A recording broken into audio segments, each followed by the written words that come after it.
ለቅዳሜያችን የሚጣፍጥ ቆንጆ ቀላል ኬክ አሰራር ነው ዛሬ ይዤላችሁ የመጣሁት። ሂዳይስ ኪችን ነኝ። እንዴት ናችሁልኝ? ደህና ናችሁ ወይ? እንደምትወዱት ተስፋ አደርጋለሁ። ወደ አሰራሩ እንሄዳለን። መጀመሪያ 3 እንቁላል እናደርጋለን። ግማሽ ኩባያ ስኳር፣ ቫኒላ፣ ትንሽ ጨው በእጃችን ቆንጠር አድርገን ይህንን አንድ ላይ በእንቁላል መምቻ ማሽን ካለን በሱ እንመታለን። ከሌለም በእንቁላል መምቻ በደንብ አድርገን እንመታዋለን። ልክ እንደዚህ ሲወፍርልን ግማሽ ኩባያ ዘይት እንጨምራለን። ትንሽ ደቂቃ እንመታዋለን። በመቀጠል ግማሽ ኩባያ ወተት እንጨምራለን። አሁንም ትንሽ እናዋህደዋለን። በመቀጠል ፍርኖ ዱቄት እናደርጋለን። አጠቃላይ 1 ከግማሽ ኩባያ ፍርኖ ዱቄት፣ 1 ከግማሽ የሚሆን የሾርባ ማንኪያ ቤኪንግ ፓውደር አድርገን በወንፊት የተወሰነውን ዱቄት ካደረግን በኋላ አንድ ላይ እናዋህደዋለን።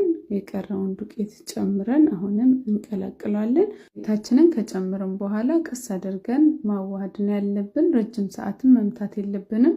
ረጅም ሰዓት በመታነው ቁጥር ኬኩ በኋላ ሶፍት እንዳይሆን ወይም ጠንከር ያለ እንዲሆን ያደርግብናል። ከዛ ካዋሃድነው በኋላ ባትራችን ላይ እንገለብጠዋለን።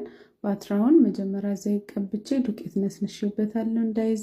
ከዛ በ180 ዲግሪ ሴልሺየስ ለ30 ደቂቃ እናበስለዋለን። 30 ደቂቃ በኋላ ኬካችን ደርሷል። ምናልባት በ30 ደቂቃ ካልደረሰ 5 ደቂቃ መጨመር ትችላላችሁ። ያው ኦቨናችን እንደየቤቱ የተለያየ ሊሆን ስለሚችል በጣም የሚግል ከሆነ በ170 ዲግሪ ሴልሺየስ መጋገር ትችላላችሁ። ዋናው ነገር ሳይበስል አለማውጣት ነው። እሱን ለማወቅ ደግሞ በቢላ ወይ በስቲኪኒ እዛ ኦቨን ውስጥ እንዳለ ወጋ አድርገን ስናወጣ ሊጥ አንድ ላይ የሚወጣ ከሆነ ከቢላ ወይ ከስቲኪኒው ጋር መብሰል ይቀረዋል። ስለዚህ ትንሽ ደቂቃ እንጨምራለን።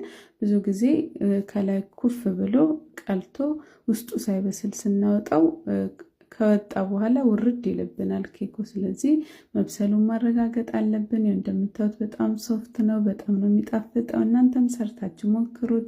እንደወደዳችሁ ተስፋ አድርጋለሁ። አስተያየታችሁን ጻፉልኝ። የምሰራቸው አዳዲስ ቪዲዮዎች እንዲደርሳችሁ ሂዳይስ ኪችንን ፎሎ ማድረግ አትርሱ። በሌላ ስራ ቪዲዮ ድጋሚ እስከምንገናኝ ቻው።